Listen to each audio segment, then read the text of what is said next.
Matthew chapter 24, verses 37 through 39 state, and I quote, "The world will be at ease, banquets and parties and weddings, just as it was in Noah's time before the sudden coming of the flood." People wouldn't believe what was going to happen until the flood actually arrived and took them all away. "So shall be my coming," or "so shall my coming be," end quote. Every ancient culture tells the story of a prehistoric civilization destroyed by flood. Apart from the biblical account of Noah's flood, the most renowned is the legend of the sinking of Atlantis. Ignatius Donnelly in Atlantis, the Antediluvian World, compares the biblical account with this Greek legend. My throat is getting dry, folks, and my tongue is becoming tied to my wisdom tooth, so you'll have to forgive me as I go along. The biblical deluge plainly refers to the destruction of Atlantis and agrees in many important particulars with the account given by Plato. The people destroyed were in both instances the ancient race that had created civilization. They had formerly been in a happy and sinless condition. They had become great and wicked. They were destroyed for their sins, and they were destroyed by water. And if you will remember, water means large numbers, masses of people. People. Democracy. Socialism destroyed Atlantis. That's a fact. Socialism. Democracy. Large numbers of people. Remember in The Lion King? The old king was killed by the stampede of the herd, the cattle, the people, brought on by the machinations of Scar, the dark lion with the scar above his eye representing Cain. See, you'd all better wake up. You've been taught baloney and bullshit all your life. And you put a little mayonnaise on it, and you eat it, and you go to town, and you think you're full of food. But you're not. You're spiritually desolate. You know nothing. I am a messenger, and you had better heed my message, for you have no time left. The earliest of secret societies were obsessed with the legend of Atlantis. It's always been their goal to get even for the destruction of their golden age. Who destroyed them? The church, the state, and the mob. It's represented in the initiation by the murder of Hiram Abiff. And they have sworn revenge. They will destroy all existing nation-states, all existing religions, save theirs, secular humanism, wherein man will become God, and they will shackle, enslave the mob forever, so that the mob can never harm them again.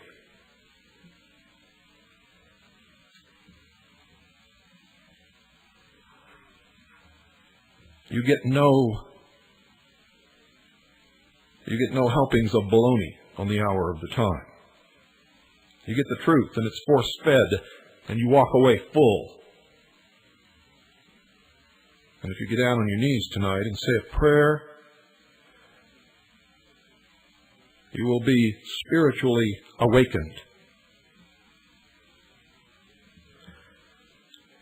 William Still, in his book, The New World Order, informs us that, according to Masonic sources, the most important mystery of secret societies is an ancient plan passed down for thousands of years by oral tradition for the establishment of a world government, a universal democracy, a new Atlantis. It is called the Great Work. It is called the Plan. It is called the Enterprise.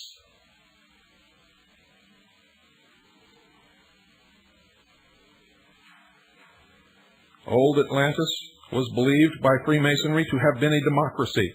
Legend states that it was also an advanced scientific society. In fact, it is reputed to have been the center of learning, and Still explains, quote, "Secret societies believe that in Atlantis stood a great university where most of the arts and sciences originated. The structure that housed this university was an immense pyramid with many galleries and corridors, with an observatory for the study of the stars sitting on its immense apex. Mackey's Encyclopedia of Freemasonry says that from this legend developed a long-lasting tale of a continent in the Atlantic, somewhere west of the Straits of Gibraltar, once covered with civilization which sank suddenly under the waves. This legend sprang up from the inability of those who attempted to discover the meaning of this metaphor, their inability to understand the symbols. Explorers have searched for lost Atlantis in the Mediterranean, west and south of Africa, South America, and off the east coast of the United States. In 1932, Edgar Cayce, who lived from 1877 to 1945, who claimed to be a psychic from Kentucky, reportedly pinpointed Atlantis. And to no one's surprise, Cayce said it was where Plato had located it, in the Atlantic Ocean, though Cayce did not specify exactly where in that great watery expanse, somewhere between the Mediterranean and the Gulf of Mexico. I guarantee you will find nothing there. Then he made another prediction that Atlantis would one day rise up out of the sea near the Caribbean island of Bimini. And if you sit around and wait for it, I guarantee you'll grow old and disappointed, and you will see nothing of the sort. Can we find any connection between the Atlantis of ancient legend and the location of the Beast Empire? Yes. And if you were listening to our series on Mystery Babylon, you've already found it because I gave it to you. It began with Francis Bacon, for he set up in the secret societies the efforts of the initiates to make the new Atlantis in the New World. And that's exactly why Atlanta, Georgia is named Atlanta. Wake up, dear sheeple. The Apostle John gives a description similar to Cayce's of the Beast Empire in Revelation 13, verse 1.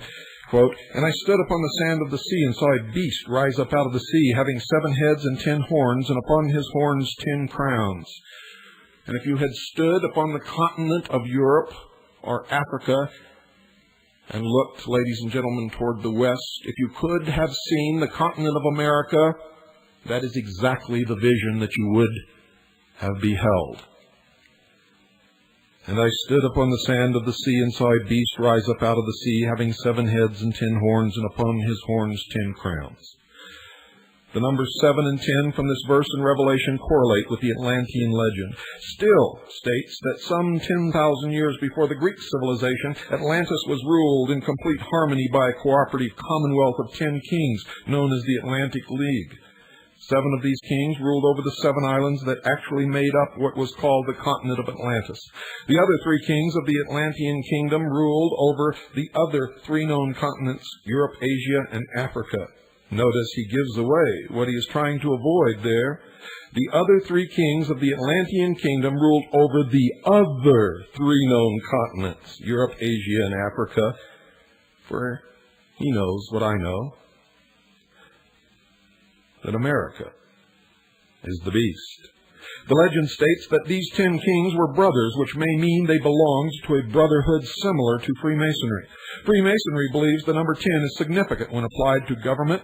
Manly P. Hall, a 33rd degree Freemason, explains, and I quote, "The League of 10 Kings is the cooperative commonwealth of mankind, the natural and proper form of human government. Atlantis, therefore, is the archetype or the pattern of government which existed in ancient days but was destroyed." End quote. Like the biblical story, the legend of Atlantis states that its destruction was due in large part to its passion for limitless luxury. No longer did the Atlanteans value goodness above material wealth. Does that sound familiar? Plato says, quote, "The portion of divinity within them was now becoming faint and weak, through being oft-times blended with a large measure of mortality," end quote.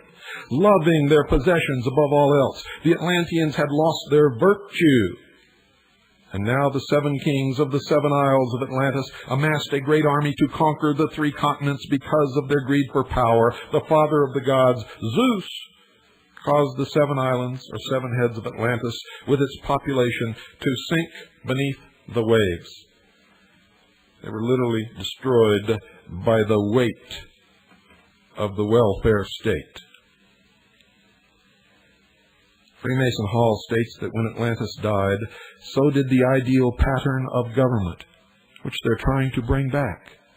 And every effort to bring it back is always met with failure. Socialism sucks, and so do socialists.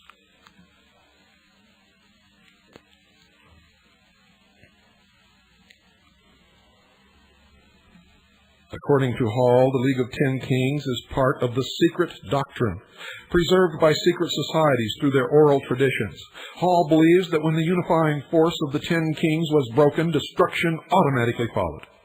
So complete was this destruction, he writes, that men forgot there is a better way of life and accepted the evils of war and crime and poverty as inevitable.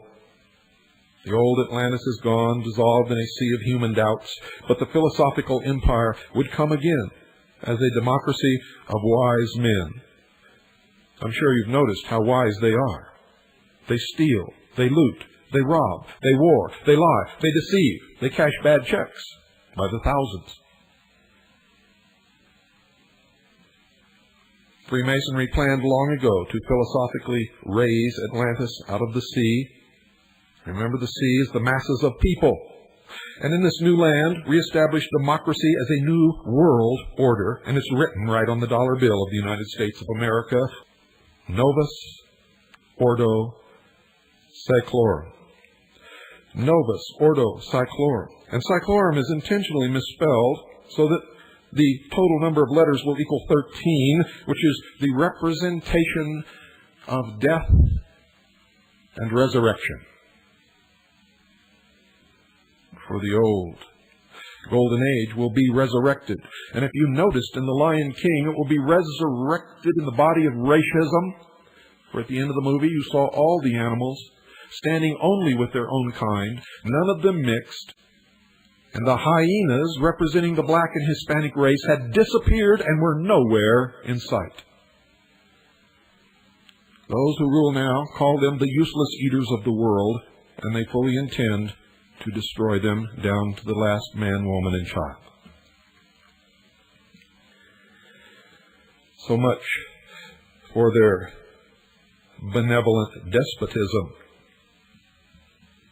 as they call it. For it's the same old story. A few brilliant men misleading a bunch of ignorant, stupid followers, causing them to believe in these myths to bring about the cause whereby the brilliant few shall rule all. The old dream of the pearl of great price being held in the hand of a man is coming to fruition. And all of you, I don't care what you believe, what church you attend, what race you are, what you think you know, you have been lied to, you have been deceived, you know nothing. Your entire life has been a fantasy. You are living in a vacuum. Your happiness is nothing but self-deception. It's all going to be yanked out from under you. Doesn't matter which side you're on. Doesn't matter what you believe.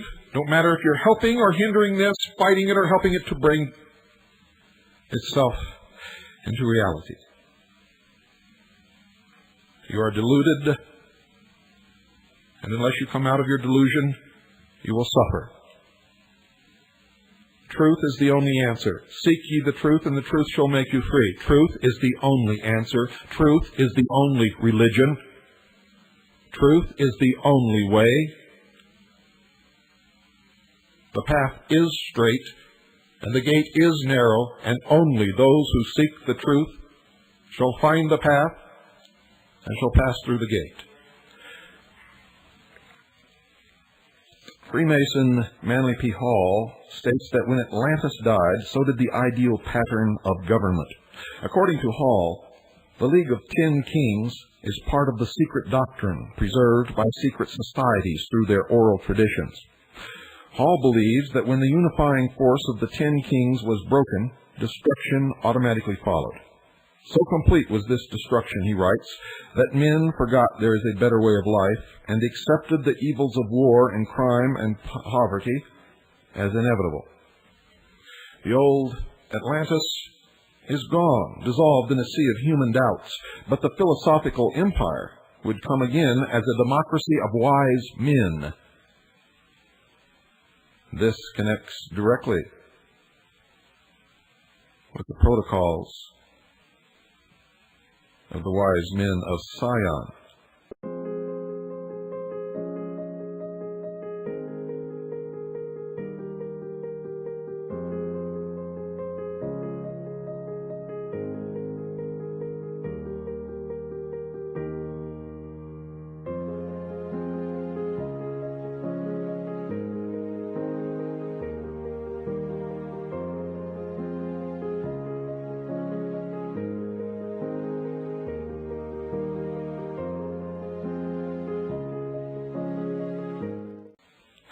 Freemasonry planned long ago to philosophically raise Atlantis out of the sea, and in this new land reestablish democracy as a new world order, Novus Ordo Seclorum. Masonic author George H. Steinmetz confirms in Freemasonry its hidden meaning that the democratic philosophy of Freemasonry has been traced back to the lost continent of Atlantis. He attempts to prove that Atlantis was a Masonic society by suggesting that the destroyed temples of Upper Egypt are all part of that Atlantean destruction. There, in Egypt, we find their ruined temples, which compared with our lodge rooms have similar floor plans, the same dark north, and many of the same emblems. And remember, in the Lion King, to the north was darkness and desolation. What about that shadowy place? That's beyond our borders. You must never go there, Simba.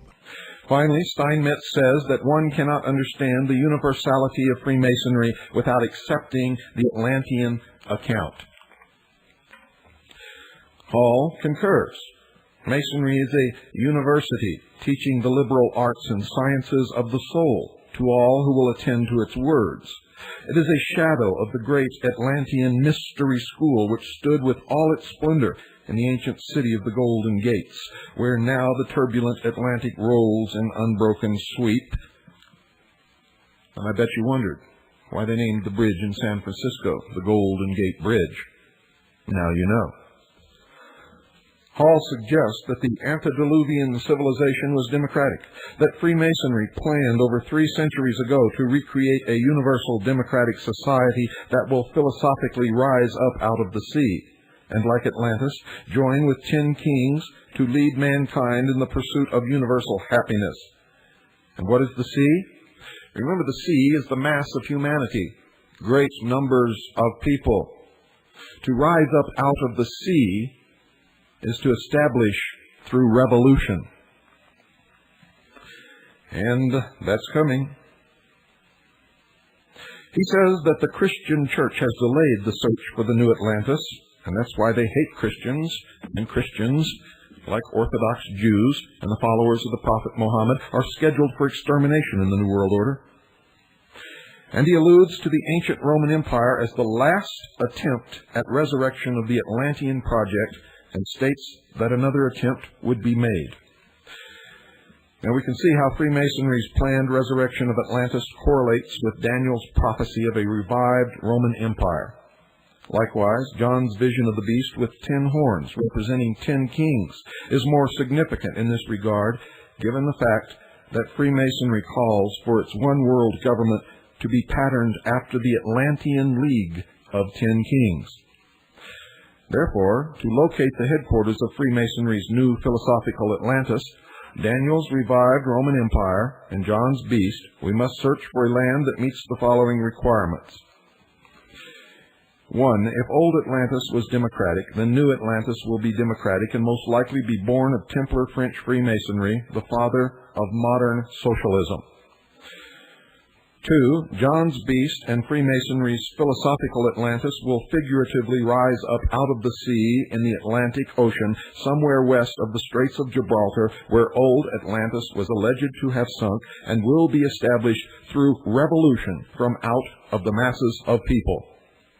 3. If resurrected west of the Straits of Gibraltar, Daniel's revived Rome will be a new land in a new world, populated from the territory of the old Roman Empire. 4. Daniel's uncivilized beast will be born in an uncivilized western land bordered by water. From Daniel's vantage point at Babylon, a land in the extreme west. 5. John's beast will eventually unite with 10 kings, as did old Atlantis, or will be divided into 10 regions according to the plan or the world model of the Club of Rome. And on its model, the world will also be divided into 10 regions.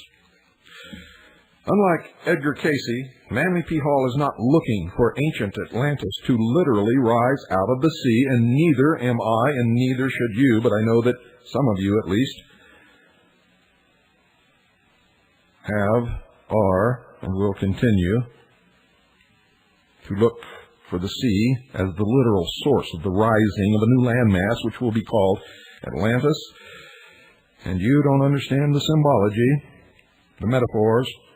You are looking at the exoteric. You are the sheeple.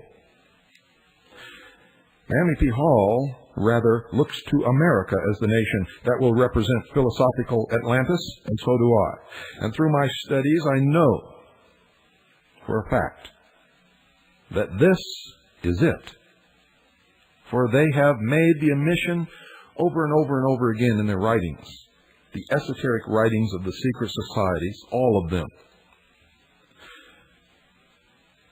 In America's Assignment with Destiny, Manly P. Hall writes, quote, "The explorers who opened the New World operated from a master plan and were agents of rediscovery rather than discoveries," end quote. And when Columbus landed upon the beach,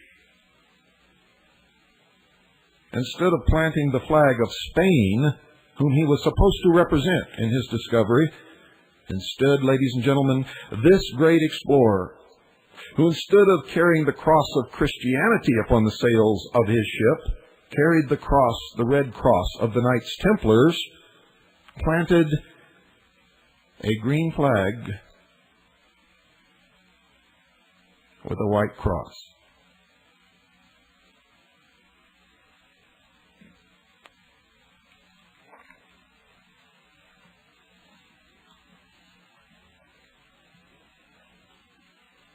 In a second book, called The Secret Destiny of America, Manly P. Hall claims that the unifying goal of ancient secret societies was to create a new Atlantis beyond the Atlantic Ocean in what is now called America.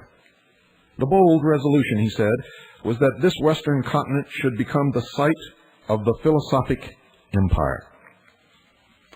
Still explains that America, according to this great plan, was to become the first nation to begin to establish a universal democracy or world commonwealth of nations. This quest was said to be the most noble pursuit to which a man could devote himself.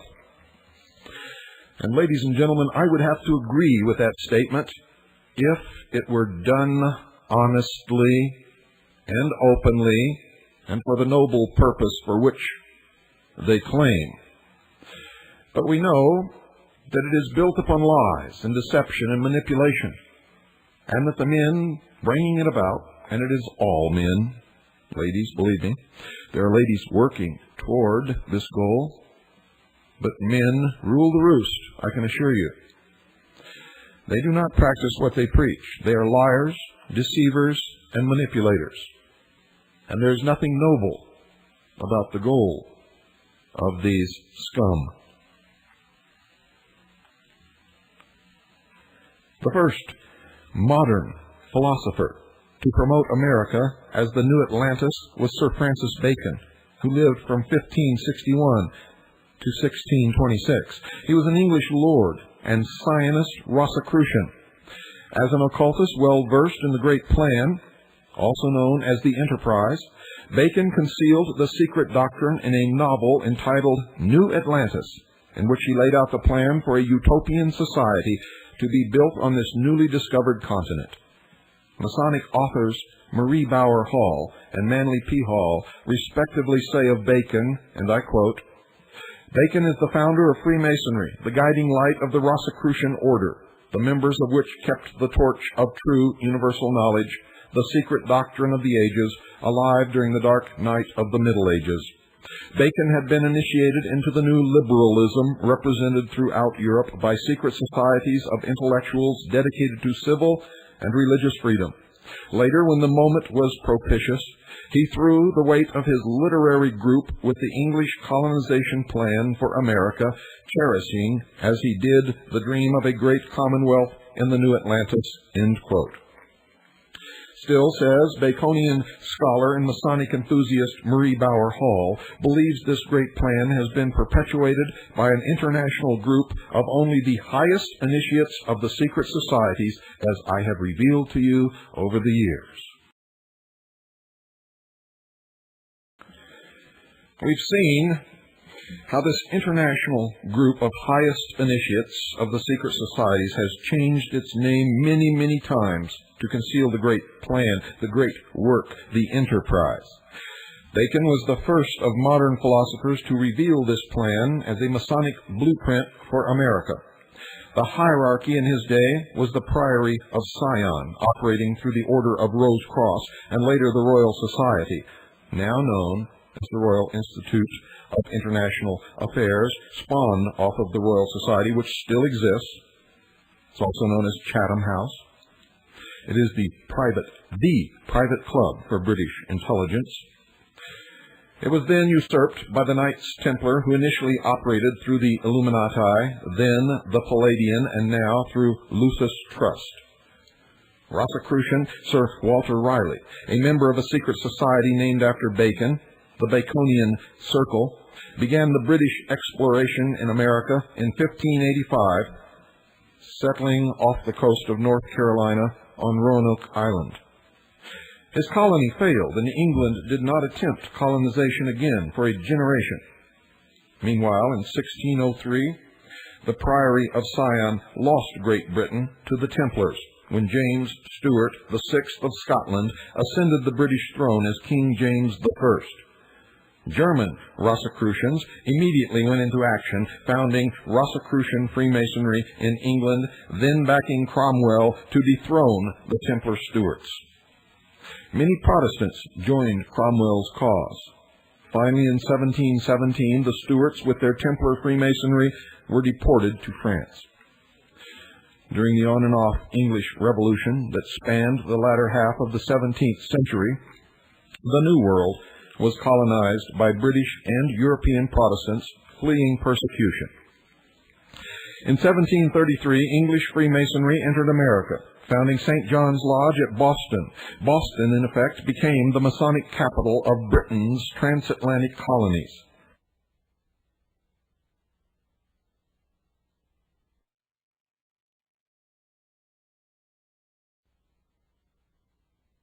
Now let me go through that again, just in case you missed it. In 1733, English Freemasonry entered America, founding St. John's Lodge at Boston. Boston, in effect, became the Masonic capital of Britain's transatlantic colonies. Between 1733 and 1737, Grand Lodge England chartered additional provincial lodges in Massachusetts, New York, Pennsylvania, and South Carolina, and these lodges contained only 3 degrees. Templar Freemasonry, having been weakened by exile to France, had no strength to establish a base in America. Unimpeded, English Freemasonry planned to inaugurate the great plan contained within her secret doctrine. Happily for America, most of the settlers were Christian. Hence, the great plan was forced to operate much more slowly from within the newly organized English lodges. Now, folks, one of the requirements of the Beast Empire is that it be a democratic nation born of Templar French Freemasonry, the father of modern democracy. Michael Baigent, co-author of the Temple and the Lodge, has traced the movement of the Templars to America. He discovered that Zionist English Freemasonry reigned supreme in Boston until a higher degree Templar Lodge was warranted in 1756 by Grand Lodge, Scotland. And he says, quote, "There were thus two rival provincial Grand Lodges in Boston," end quote, says Baigent. And he further says, and I quote, "St. John's under the aegis of the Grand Lodge of England, and St. Andrew's under the aegis of Grand Lodge of Scotland. And on 28 August, 1769, St. Andrew's conferred for the first time anywhere in the world a new Freemasonic degree, specifically called the Knights Templar degree," end quote. Shortly thereafter, another form of Templar Freemasonry came to America, the quasi-Jacobite Grand Lodge of York, Warranted Lodge in Virginia. York Rite Freemasonry created additional degrees in the New World until it reached the 13th and final degree, known as the Knights Templar degree. 13 is the number of death and resurrection. 13-degree Templar York Rite Masonry, having ceased operation in England after establishing its base in the New World, exists today only in North America. Michael Baigent was able to trace the western migration of the Templars by following their esoteric number 13. As you recall, the original Templar order consisted of 13 degrees. The number 13 also commemorates Friday the 13th, 1307, the day persecution of the Templars began. In 1314, some books say, and the esoteric books say 1313, Jacques de Molay, the Grand Master of the Knights Templar, was burned at the stake. Only in America, says Baigent, has the Templar Grand Master received his most flattering and lavish public homage in the form of a youth organization sponsored by Freemasonry known as the Order of de Molay, which William Clinton belonged to. We have traced his evolution from the Order of de Molay to the York Rite of Freemasonry, which is the Templar branch, of which we know he rose as high as the 7th degree.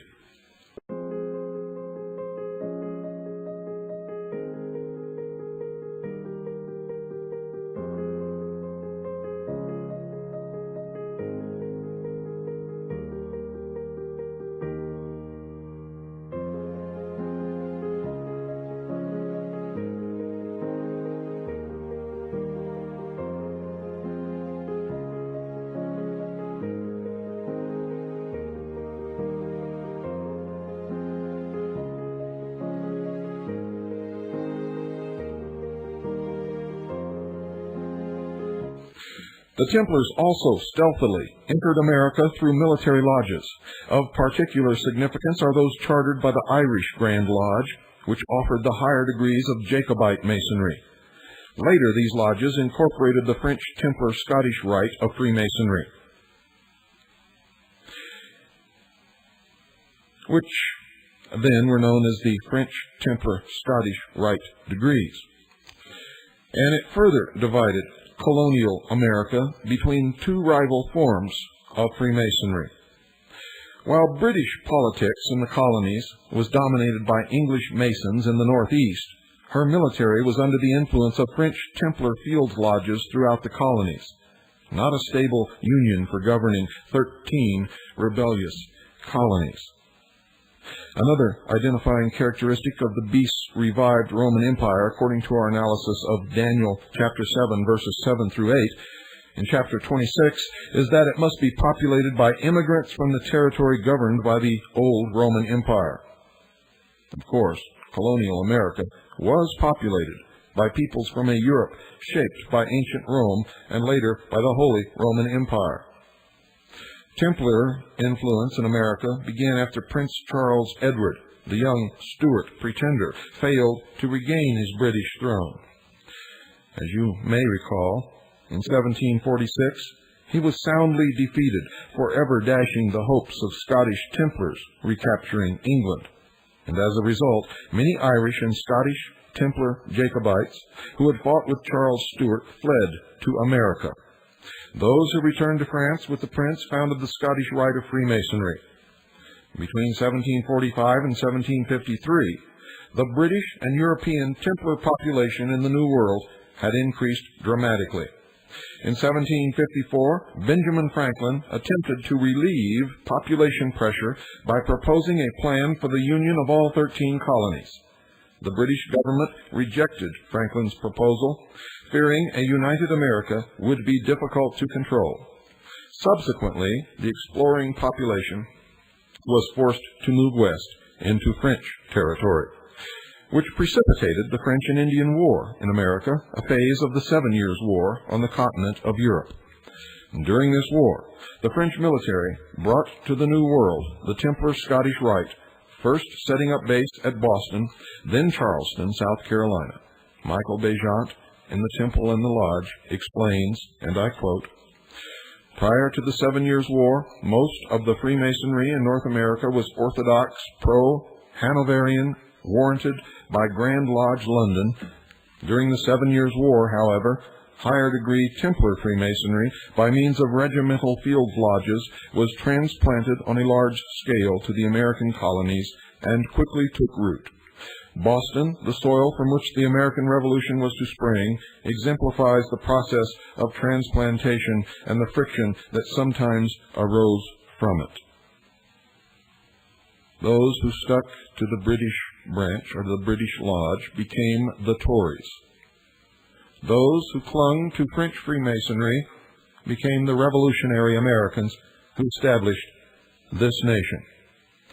We know that George Bush and the Bush family belonged to the English branch of Freemasonry, and after George Bush left the office of President of the United States of America, he was knighted by Queen Elizabeth II. Benjamin Franklin became a Mason in February 1731 and Provincial Grand Master of Pennsylvania in 1734, and again in 1749. In 1756, he was inducted into the Royal Society in absentia. The Royal Society, as you may recall, was an English Masonic front organization for the Rosicrucian Priory of Sion. Between 1757 and 1762, and again between 1764 and 1775, Benjamin Franklin spent considerable time in England and France. While in England, he discovered English Freemasonry's secret doctrine for America. Franklin was in London in 1775 when he was made aware that war between the colonies and Great Britain might break out at any moment, so in March he returned to Philadelphia. Later that year, he attended the Second Continental Congress, through which he helped draft the Declaration of Independence. In 1776, he was sent to Paris, where he came in contact with the Illuminati. Franklin learned of the esoteric significance of the number 13 and the Illuminati plan for the 13 American colonies. He stayed in Paris only a short while, returning to America with this important information. And on the afternoon of July 4th, 1776, he with 2 other Masons were appointed by the Continental Congress to design the Great Seal of the United States of America, which would include the seal of the Illuminati. And in the significance of that date, Osiris rose once again, was resurrected. The old dream of the Golden Age was reborn. Osiris, who was born in July, and in the dim antiquities of ancient history, was slain by Set, also known as Typhon, who was born in the month of August, was again born.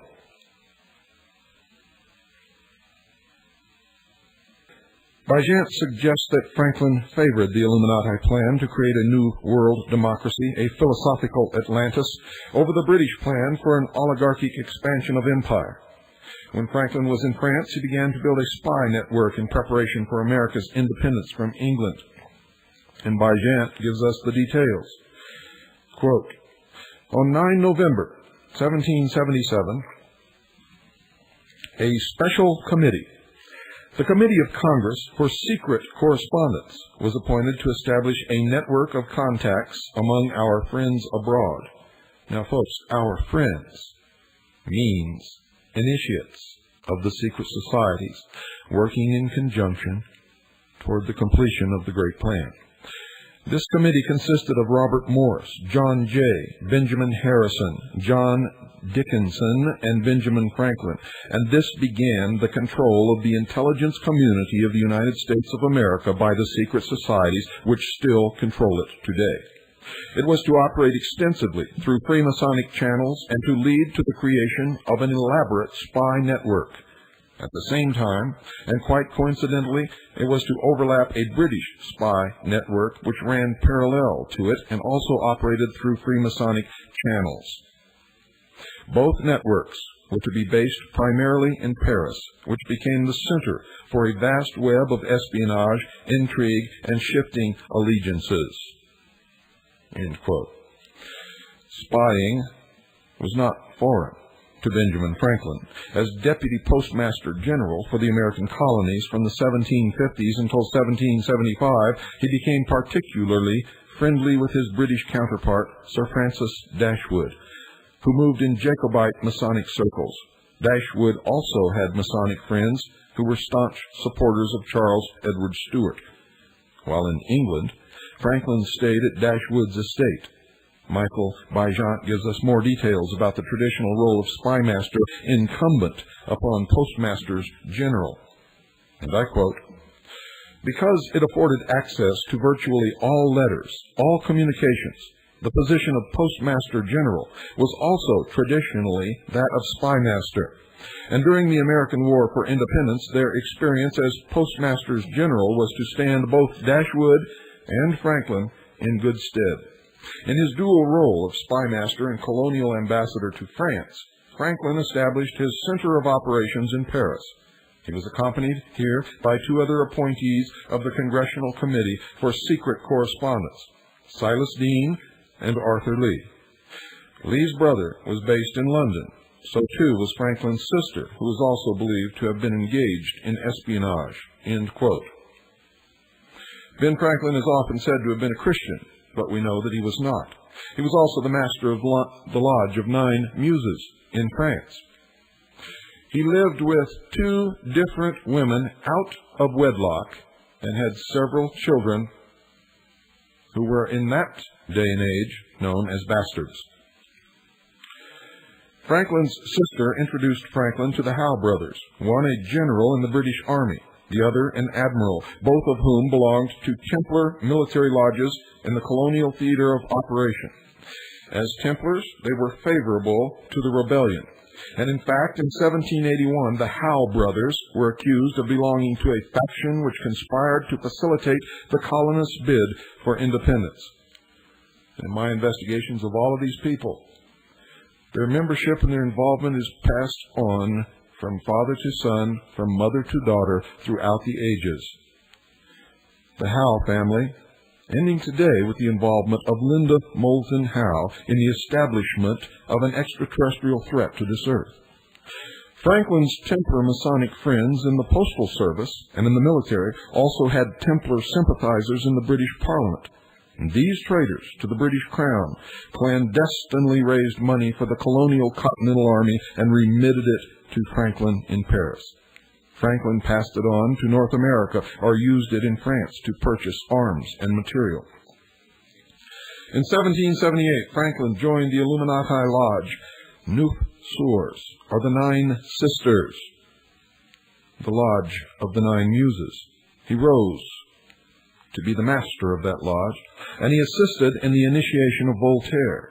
Later, he became Grand Master of the Lodge. In 1782, Franklin joined a more elusive and mysterious Freemasonic conclave known as the Royal Lodge of Commanders of the Temple West. So much for Benjamin Franklin. As stated earlier, the British spy network in Paris was also Masonic. Its agents had penetrated Franklin's operation by joining his 9 Sisters Lodge. Thus, the British government was kept apprised not only of the colonists' activities, but also of French plans for entering the war. British knowledge of the impending colonial revolt did not, however, reach ears in America.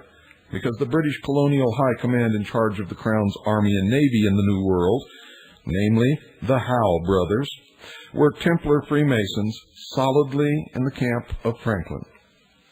To guarantee the success of the American Revolution, the Howe brothers displayed dilatory conduct throughout the war. The War for American Independence was a continuation of the battle between English and French Freemasonry, the conflict over the control of New Atlantis. Originated in Boston between two adversarial lodges, Zionist St. John's and Templar St. Andrews. Among the members of St. Andrews were John Hancock and Paul Revere.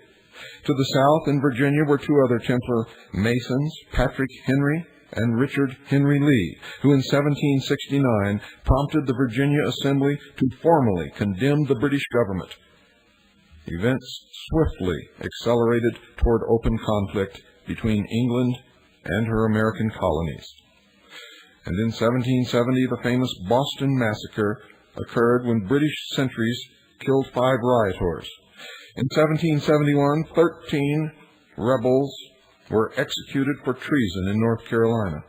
In 1772, 2 prominent Freemasons, John Brown and Abraham Whipple, had attacked a customs ship off Rhode Island and burned it. In 1773, the British government increased the tax on tea to keep the British East India Company solvent. In retaliation, Knights Templar Freemasons from St. Andrew's Lodge, dressed as Mohawk Indians, after the meeting of the lodge adjourned, boarded the Dartmouth in Boston Harbor and dumped its tea overboard. This, ladies and gentlemen, is the truth about the famous Boston Tea Party that is said to have triggered the American Revolution. It took 3 months for the news of the Boston Tea Party to reach London, whereupon the British Parliament declared Massachusetts to be in a state of rebellion. Not realizing the significance of the Masonic division in the colonies, the Crown's action was swift and misguidedly drastic. The Boston Port Bill, which placed an embargo on all trade with Boston, for example, effectively closed the port and stiffened colonial resolve against the Crown. On September the 5th, 1774, the First Continental Congress convened in Philadelphia to plan action against the British. The Congress was under the presidency of Templar Freemason Peyton Randolph, a prominent attorney and provincial Grand Master of Virginia. Boston delegates included Samuel Adams and Paul Revere. In February 1775, the Massachusetts Provincial Congress met and announced plans for armed resistance. Within a month, Templar Freemason Patrick Henry made his famous speech, "Give me liberty or give me death," to Virginia's Provincial Assembly. On April 18, 1775, 700 British troops were dispatched outside Boston. Templar Freemason Paul Revere made his famous ride announcing, "The Redcoats are coming." The Templar bid to take America from Rosicrucian England had begun. The Red Capes are coming. The Red Capes are coming.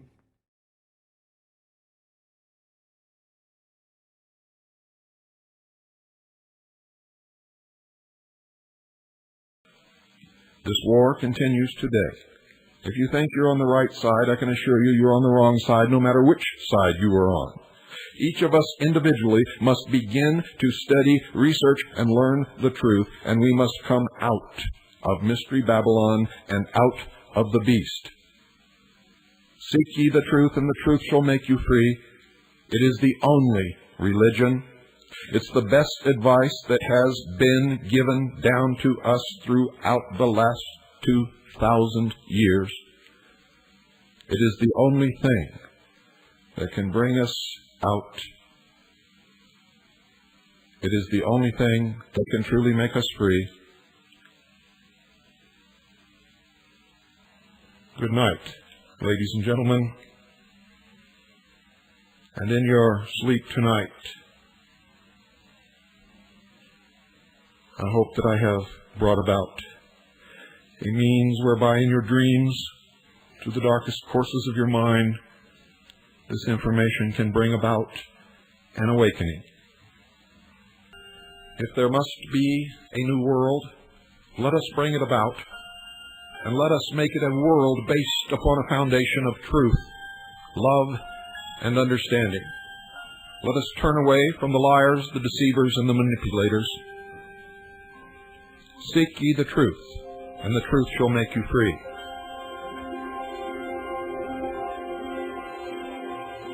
And in this message tonight can be, if you want it to be, the cocoon of a completely different world than those who would enslave us would bring into being.